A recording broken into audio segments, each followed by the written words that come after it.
Hi and welcome to the Being Sam TV. My name is Samantha and you have just tuned into the Being Single series. Okay, so this is a new series that we started on the channel where I talk about being single. So today we are talking about 7 different myths about Christian single women. So if you are interested in that, please continue to watch. I advise that you go ahead and subscribe right now to this channel. Go ahead and like this video because you will like it, and share it with your friend. All right, but without further ado, let's get into this video.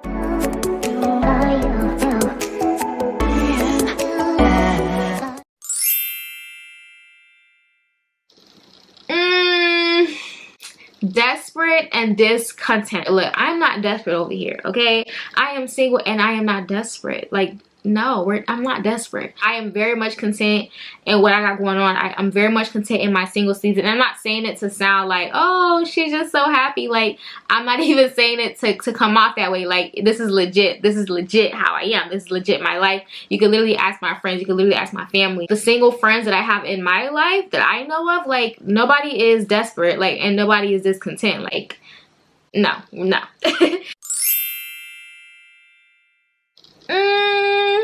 Marriage is an obsession. No, like, marriage is not an obsession. And I feel like people don't have a true understanding of what marriage really is. Like, I think that people think that you just get married and life is just good. Like, and I don't believe that. Like, marriage is literally like a sanctification process. Like, it's literally sanctifying you, because guess what? And obviously we're talking about, you know, Christian singles. Like, you have to literally die to your flesh every single day, every single second, right? To be submitted to someone else, to serve someone else. Like, it's no longer about you anymore. It's about you and this other person. Like, you have someone else's livelihood to consider, someone else's feelings to consider on a daily basis. Like, that's a process of sanctification. Like, it ain't just about, God, what am I doing to please you? Now it's about, what am I going to do to please my husband? What am I going to do to please my wife? You know what I mean? And so it's a process. Like, it's not just the, oh, the grass is greener on the other side. Like, that's not what it is. And the reason why I'm bringing that up is to knock off the idea of marriage being an obsession. Like, I'm not obsessing over wanting to be sanctified. Like, yes, I want to be sanctified, but I'm not obsessing over, like, needing to worry about somebody else and things like that. It can become an idol in people's hearts. They can make it an idol, but for the most part, I don't agree with marriage as an obsession with Christian single women. Like, not for me, not for someone who's content in their singleness. Like, that's not everybody's story. All Christian girls want a pastor. No, like, no, we don't. We don't. No, that's not what it is. Do we want a godly man, a God-fearing man, like one who truly fears God? Yes. Does he have to be a pastor? No. Does he have to be a minister or an ordained minister? No. Like, that's not, no, it's not necessary. Okay, we just want somebody that truly seeks God, somebody who truly knows God, somebody that truly can hear God, can be led by God, can lead us to God, can lead our family, can be the head of the household for real. Like, this is what we desire. Not a pastor. Like, that's not a requirement. Like, that's not a necessity. No, like, no, that's not, no. Christian singles being intimidating and picky. I can see why this may be a myth. I can see why people might think that.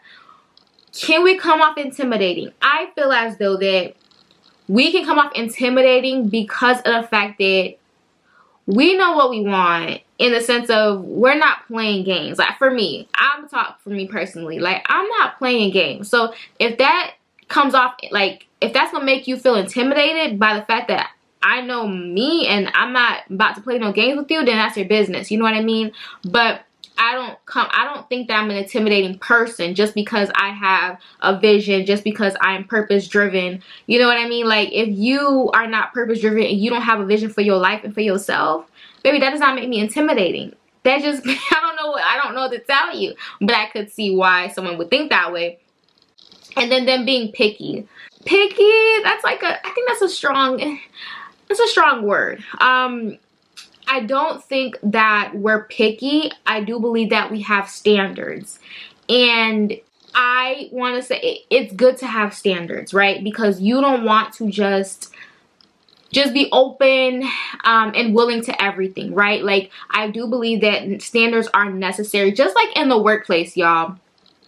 Right? Like, when you go and apply for a job, or when you go and you apply for a position of an organization or whatever, right? There are certain standards that those you know, employers, those CEOs, or those, you know, business people, they have for whoever they want to take that position, right? And that's valid. So why is it that when a woman or a man have standards, we look at them crazy for having standards? Like, no, like this, just like y'all take y'all job serious and you want somebody to fulfill that position that is serious and that's going to fill that position in the best of their capabilities, is the same way, okay?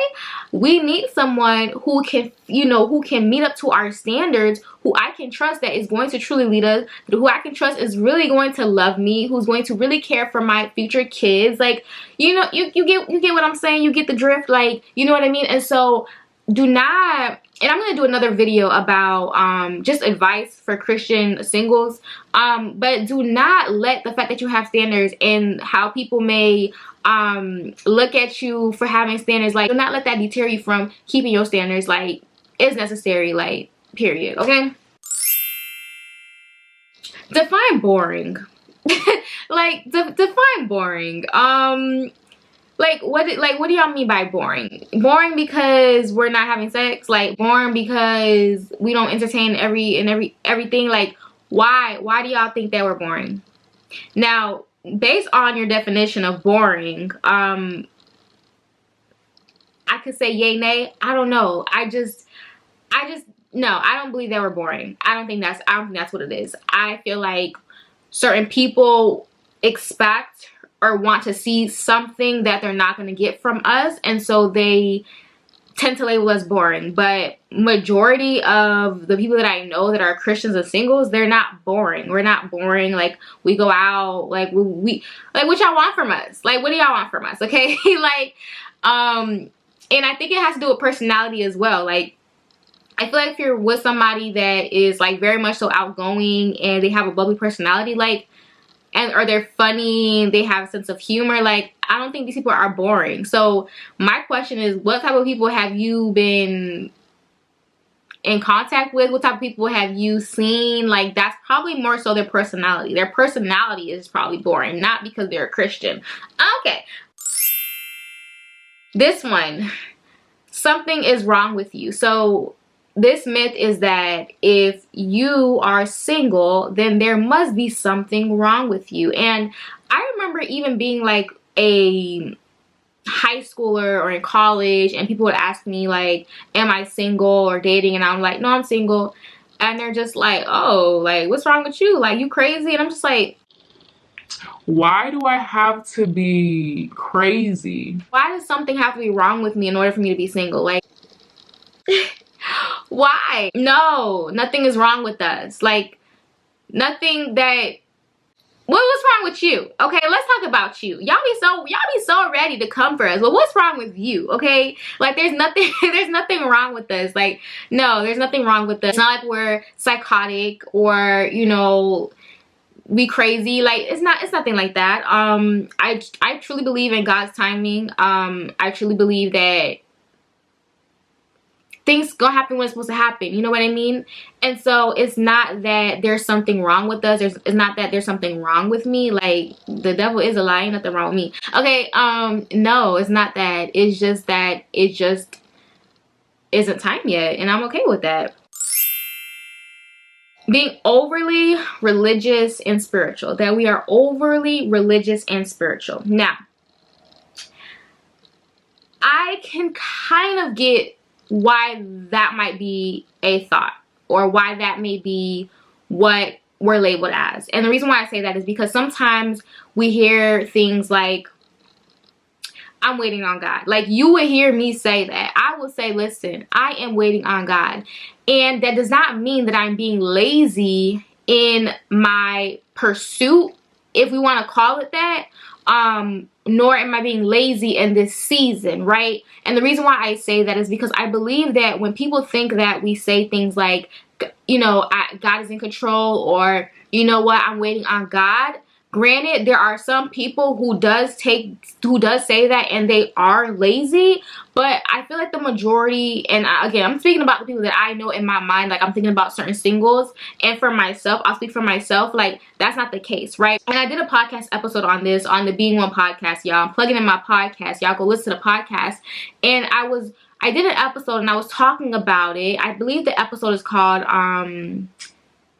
Take the Wheel or something like that. But anyways, I was talking about how, you know, we say things like, you know, God take the wheel, and yet it's not a matter of us being in the back seat and not paying attention to what's going on, and just God is going to bring us to this place.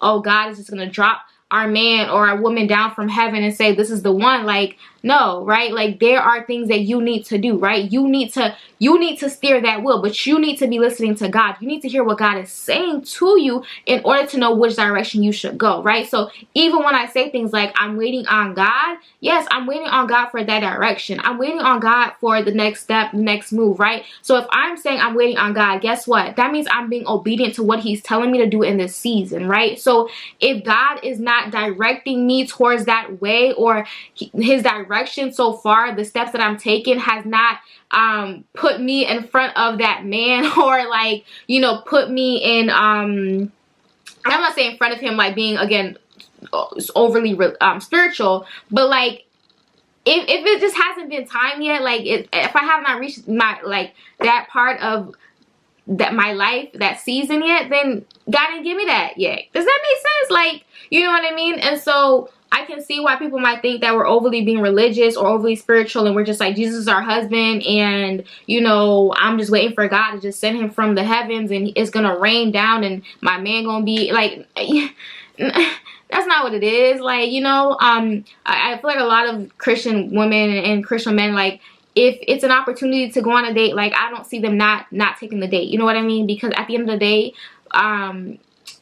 actions are still required. We have faith, but we know that things take action work, okay? Like, there are things that we need to do, and it's just not gonna just be handed to us in our hands and then we're gonna get married the next day. Like, we know that. This is the Being Single Diaries, right? And we're talking about being single, and I just kind of want to share my heart, and I definitely wanted to draw attention to these 7 myths that are, like, kind of out there. They linger in the Christian community or just in the world in general about Christian singles, and I kind of just wanted to clarify them and kind of give my input and stance on them. Again, like, I don't speak for the whole community. I am not a spokesperson for the whole community, but I can speak for myself, and I can speak for those that I do know that do identify as a single Christian person, whether that be man or female, and we're not, that's not what it is for us, okay? That's not what it is, all right? Hopefully you learned something new. Hopefully you were able to relate. And if you have other myths that you know of that you want to drop in the comments, do so for me, please, okay? And if there was a myth that was mentioned today on the video that you have more of an understanding on, or you want to drop your 2 cents, listen, drop it in the comments. We're a family here. Like, drop it, like, put us on, right? And yeah, and I just hope that you guys will continue to stick with me on this series. Go ahead and subscribe if you haven't already, so that way you are, well, yeah, turn the notification bell on, so that way you are notified when another video comes out, especially a video that has to do with this series. All right, thank you guys so much for tuning in. Again, subscribe, like, comment, share, do all that. Y'all already know the drill. Y'all watch YouTube. You know what to do. Thank you. I love you guys. All right, bye guys.